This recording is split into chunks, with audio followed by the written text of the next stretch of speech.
ஒரு வழியா ஆடெல்லாம் நல்ல விலைக்கு வித்தாச்சு. இந்த பணத்தை வச்சு இன்னும் கொஞ்சம் ஆடெல்லாம் வாங்கி வித்தா நிறைய லாபம் கிடைக்கும். இந்த ஊர்ல நான் பெரிய பணக்காரன் ஆயிடுவேன். பெரிய பங்களா கட்டுவேன், கார்ல போவேன், எல்லாரும் என்கிட்ட தான் கை கட்டி நிக்கணும்.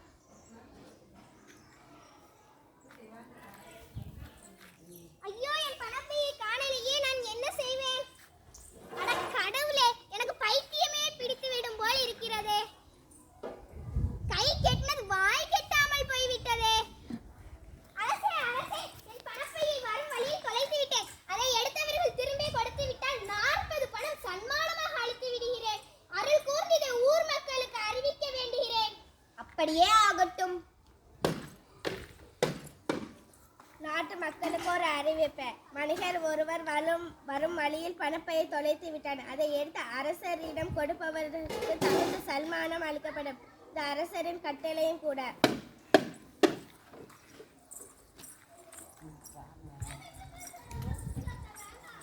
அரசே, நான் சென்ற பாதையில் இந்த பை கீழே கிடந்தது. தாங்கள் இதை என்னவென்று பாருங்கள். காவலரே, நேற்று பணப்பையை தொலைத்து விட்டதாக வணிகன் ஒருவன் வந்தாரே, அவரை அவர் இல்லத்திற்கு சென்று உடனே அழைத்து வாரும். சரி அரசே, உங்கள் தங்கள் ஆணைப்படியே செய்கின்றேன்.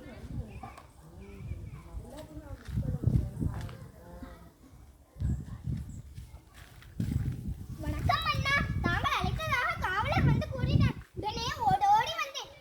என் பணப்பை கிடைத்து விட்டதாம் அண்ணா. வியாபாரியே, வரும் பாதையில் பணப்பை கீழே கிடந்ததாக இம்மூதாட்டி என்னிடம் வந்து ஒப்படைத்தான். இது உமது பையா என்று பாருங்கள். ஆம் அரசே, என் காணாமல் போன என் பணப்பை தான். அப்போ சரி, இம்மூதாட்டியின் நேர்மையும் நியாயம் கொண்டு மெச்சினேரே, நீர் கூறியபடி இம்மூதாட்டிற்கே வெகுமதி அளித்திடுக. அரசே, இதில் அதிக பணம் இருந்தது, இப்போ குறைகிறது அரசே. வியாபாரியே, உமது பையில் பணம் அதிகமாக இருந்தது அல்லையா? இப்பொழுது பணம் குறைகிறது. எனவே இது உன் பை இல்லை, வேறு யாருடையதோ தெரியவில்லை. பணத்திற்கு சொந்தக்காரன் வந்து கேட்கும் வரை இப்பணப்பை என்னிடமே இருக்கட்டும். நீ இவ்விடத்தை விட்டு போகலாம். பணத்தை வைத்திருப்பவன் மட்டும் பணக்காரன் அல்ல. சொன்ன சொல்லை மறுவாதியாக மற்றவருக்கும் பெருந்தன்மையுடன் கொடுக்கும் உள்ளம் படைத்தவனே பணக்காரன்.